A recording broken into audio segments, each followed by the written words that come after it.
Little coaching point on box squats.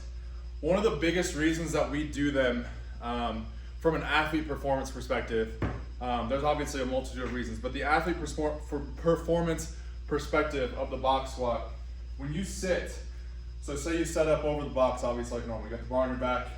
When you sit and come to a full pause, what we were doing is we're taking the stretch reflex out of the movement. When you take the stretch reflex out, it's essentially, the way I like to explain stretch reflex is a band, a rubber band. Obviously, like the muscle kind of acts like a rubber band, right? So the rubber band stretches and pulls back, right? Same concept or thought process with the muscle.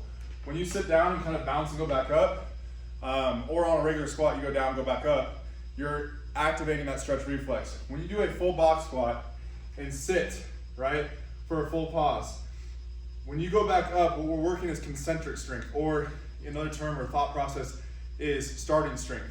It's the initial force output to move weight back up. So when we look at that, or think about that when we look at athletics, what this helps is the initial drive phase of a sprint, going from a start to stop. You have to be able to produce a ton of force or a ton of power to get out of that sprint. You can look at that in every aspect of sport. A baseball player, it's that initial force to drive the ball, or a pitcher throwing the ball down the mound.